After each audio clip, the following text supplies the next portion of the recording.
All right, Jesse on Fire, welcome back to the channel. We're going to talk about Sean O'Malley and his new contract. I'm going to talk about Sean O'Malley in general, but there was a bunch of stuff that I learned yesterday after posting a video. Only a couple thousand people saw it. I put it up in the middle of the night, and I deleted it because there's so much new information that I'm going to share with you now, and I'll kind of recap some of that other stuff. But Sean O'Malley's about to get paid, son. He's about to get paid big, big. Dana already validated that. The guy he beat tonight is a real guy, a very real guy. He did it in spectacular fashion. And I know, when you talk to him, two things. He wants to get paid, and he wants to fight higher level competition. It's like we're going to have to pay him. And I'm going to tell you exactly what Sean has been doing that I didn't even put together until yesterday, actually. And yesterday afternoon, I was like, oh my gosh, he's a genius, okay? So I can't believe him. Not that I can't believe it, actually. I'm just going to directly say it. O'Malley is a fight business genius. And I recognized it because I started listening to what he was saying in his press conference, and I was like, okay, either this guy watches my channel religiously, or he just fundamentally understands all of the things that I talk about on here in terms of how to deal with the UFC. One of the things, obviously, like you want more money for those other fights with the ranked guys and the bigger names. How often do you and your management, send that email along like, hey, can we renegotiate?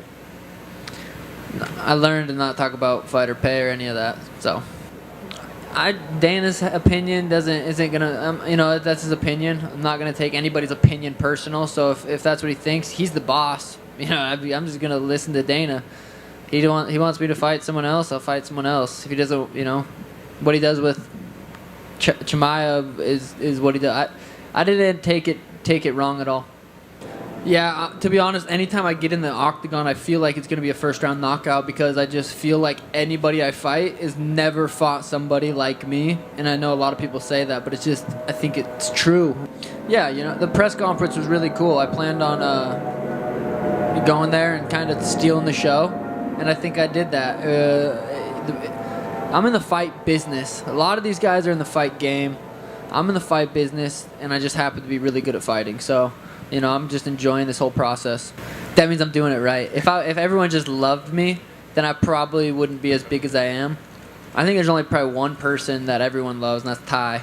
Two of us, so Ty, whatever. You know what I mean? You got it. I think he's the only one. How could you not like that guy? But for me, I can see how people don't like.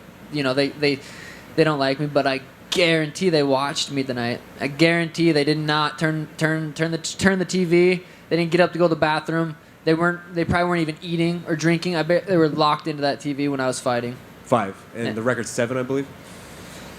Well, I knocked out Thomas twice, so I'm at 6. Well, to piggyback off that, you actually now, with this one tonight, tied for the second most knockouts in bantamweight history in the UFC. Is that wild to you to already have that? So one of the things that O'Malley said, or has been saying, obviously, he says he wants more money, of course. Everybody says that. He obviously deserves more money because he's a huge draw and he continues to win. But what he's been saying is, I want more money if you want me to fight more, like higher ranked guys, right? And so you hear that and it's like, okay, well that makes sense. Higher risk, higher reward, that makes sense. Okay, what else about that makes a lot of sense if you are Sean O'Malley? Think it through. Like seriously, think through how UFC structures their contracts. Everybody knows this. If you're interested in this kind of thing, you already know. Okay? The way that the UFC has such a vice grip on the business. It's brilliant, okay? I'm wearing a UFC shirt just to make sure that everybody understands. I actually got this given to me from someone who brought it back from the Performance Institute, Steve Hargett. He was teaching jiu-jitsu there. Thank you, Steve. But just to make sure that, I'm saying this all as a compliment to their business acumen and how they manage the business. But the reason, if you want to do like a startup MMA, organization, you have no chance. You're not going to be able to successfully do it, is because the UFC signs these guys to multi-fight deals and locks them up, right? Now, it's a great deal for the fighters. They want to be in the UFC, and sometimes it makes it challenging for them to renegotiate their contracts. But the less fights you have on your deal, the easier it is for you to renegotiate, because the closer you are to potentially being able to go somewhere else, right? If you're in the second fight of an 8-fight deal and you're like, yeah, UFC, I want more money. They're like, okay, well, I want more money too. They're like, yeah, but, I want more money. Okay, well, what are you going to do? What are you going to do if I don't give it to you, bud? What you going to do? And they're like, I'm going to yell about it on Twitter. They're all, okay. Go ahead and do that, dude. Yell about it on Twitter. And then when you run out of the money we just paid you, then you'll come back and then we'll schedule you to fight. We got nothing but time, dude. Nothing but time, right? You have no leverage because you're locked into a long bunch of fights. So when you think about Sean O'Malley and he's like, yeah, you want to pay, if you want me to fight higher ranked opponents, then you got to pay me more money. Okay, well, what's he doing every single time he fights an unranked opponent, right? What's he doing?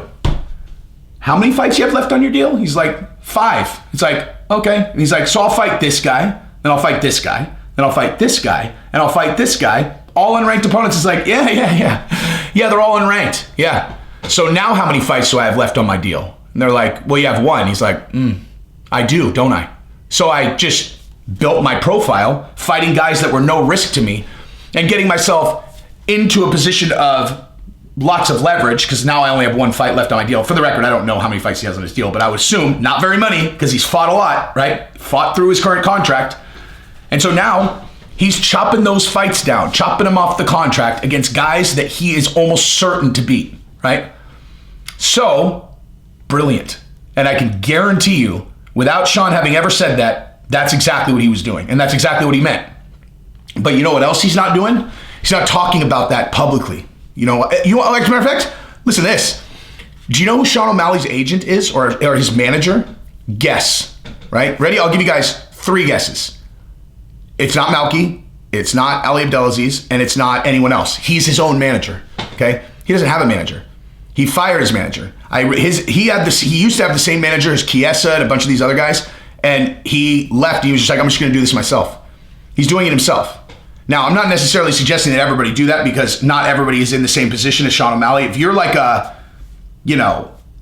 I don't know enough about managing like kind of regular middle road fighters to suggest what anyone should do.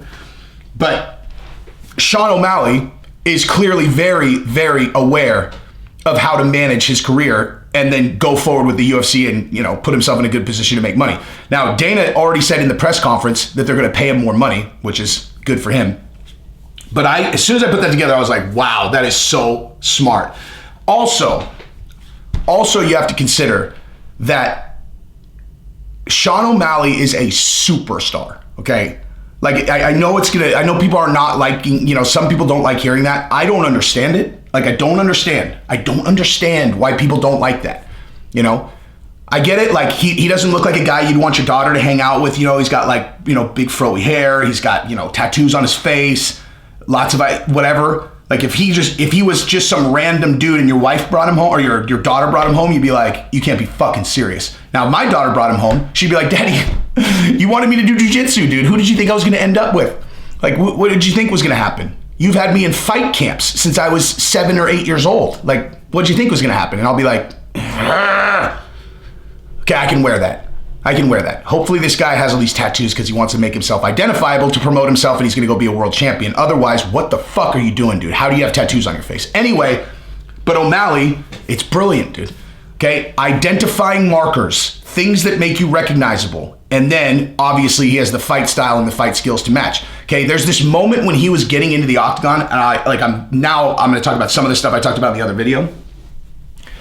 And when he walked up the stairs and he turned around and he faced the crowd and went like this, I might put a clip of it in here.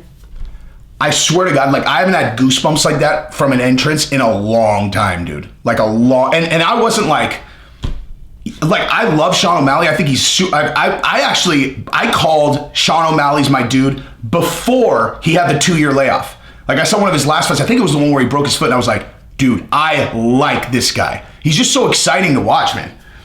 But here's the thing, like, I'm not like an O'Malley super fan, I love guys who get, who become, I love when I love Hamzat, I love Connor, I love O'Malley. They make the sport exciting. It gives you something to talk about. Like, a fighter has to do something really weird for me to like root against them. I don't root against guys. I never ever root against guys, dude. So I'm rooting for everybody to win. So when a guy is emerging and winning, I'm rooting for him. But so my point is, though, when O'Malley's walking out, he's got the hood on. I was fired up because he carries it like that, where you can, like, you get, people come out and you're like, wow, that guy's fired up, and you don't necessarily feel it. I think that might be what the it thing is, actually. Now that I think about it, like people are they've got that it factor, and you can't really put your finger on what it is. I think that might be what it is. Is something, there's some kind of personality type where you share in the emotion that they exert. Like they come in a room and you can feel it. Like you can feel what they feel because they're sharing it with you. Maybe it's inadvertent and maybe it's on purpose, but like, I think that's what it is. Because when Conor comes out, you either, if you like him, you can just feel it. You're like, damn, man. When he was coming out for the most recent Dustin fight, oh my God, dude, I was like, this guy is ready for war. When OMalley came out and he was just super fired up, hood on, I was like, wow. Goes up the stairs, turns around and did this thing, and the camera panned out. I mean, seriously, like whoever was producing the UFC that night, give them a fucking bonus for that shot, dude. Like, give them a bonus for that shot. When he turned around and they panned out, oh my God, it's unreal, dude. Unreal. He's a superstar. Everything about him, And so, yeah, and then here's the other thing. What's one of the things that I always talk about on here about negotiating with the UFC? What benefit do you get by, like remember, like I said in this video, I want more money. Cool. How does that change your position of leverage, dude? Because it doesn't. It doesn't change your position of leverage, like doing it publicly. And I'm gonna be honest with you, like I've said, like I gave Masvidal a lot of credit for how he dealt with the UFC. I don't think that it being public helped him necessarily, Like, I mean, look, I'm not in a position to say anything negative about a person who successfully negotiated against the UFC and got paid, right? Like, he did it. Like, success, 100%. He held out. He got them in a jam when they lost Gilbert Burns. He got an enormous contract for the Kamaru Usman fight. Got paid what he deserved. He got paid what he deserved. Nate Diaz fight, all that. Like, Masvidal has won as far as it goes, negotiating with the UFC, and he made it kind of public on Twitter. I don't think that necessarily had a lot to do with why he ended up getting paid. I think they got jammed up. They needed him fast. That's leverage, right? But like most of the time, if you make it super public and nasty, you actually put yourself in a worse position to negotiate with them, because then they're, look, like, I don't know this for sure, but I'm pretty sure, because this is how judging from how Dana interacted with Hunter in the press conference when he asked him about the Israel Adesanya and Whitaker fight. I don't know if you guys saw this, but they were like, Israel Adesanya said that you guys are lying about having a book fight with him and Whitaker. Is that true? And Dana goes, what? And he goes, Hunter, do we have a signed bout agreement with Israel and Whitaker? And they didn't yet, right? Like, and Hunter's like, something, I couldn't hear him all the way, but he's like, he's under contract, but we don't have the whatever. And Dana's like, what? So so Hunter manages all of that. Like, Hunter is in charge of all contractual negotiations with the UFC, clearly, right? And so if because Dana did not know about the Izzy and Whitaker status, I could basically deduce that from an organizational structure, the way that this works is Hunter has a budget, right? Like, Hunter has a budget that he can deal with, and the budget is what he's negotiating with when he's negotiating with fighters. I'd be very curious to know if he has a bonus attached to how you, like, if you're able to do it under budget, then you get bonused out 20% of whatever's left over. That's what I would do. If it was my company, that's what I would do. I would give Hunter an annual budget, and then, whatever you're able to negotiate, the leftover, you get bonused out, a certain amount of it or whatever. But, and why would I do that? Hey, you guys, why would I do that? Because it incentivizes the behavior that you want. I know all this stuff is so crazy, it's so crazy because you want to limit costs. It's business, It's almost like that's just common sense. But nonetheless, anywho,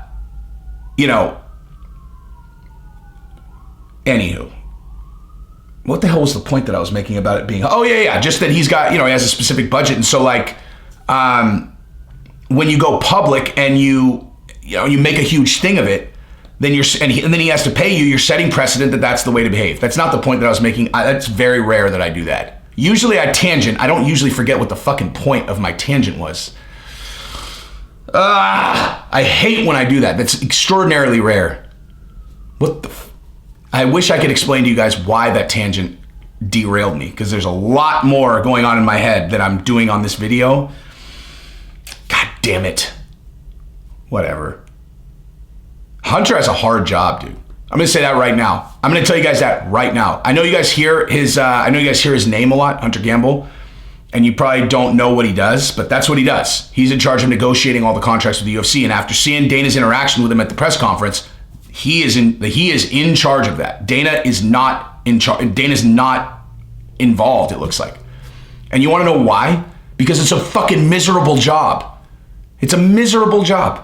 And so Dana, you know, he's like, he built this enormous organization. It's like, hey, what do you want to take off your plate now, boss? Like, what responsibilities do you not want to have to deal with? He's like, I do not ever want to negotiate a fucking contract ever again for the rest of my life. Let me put someone competent in there, let them deal with it. But, and it's like it's one of the most important, probably the most important job in the business. And man, miserable. A lot of fucking responsibility and a lot of, man, I don't even know if I would take that job. I can't believe I'm saying that, but I would be excellent at it. These motherfuckers don't want to be negotiating against me, dude. You don't want it, son. But, you know, if Hunter wants to get some help, I'm just kidding. I would totally take the job. So, but anyway, so great job, Sean O'Malley. He's going to get paid. He's doing everything right. He's a fucking superstar. I'm really curious if he watches my channel, because if he does, that's smart. What? That's what I got. Anyway, subscribe to the channel, ring the bell, tell your friends.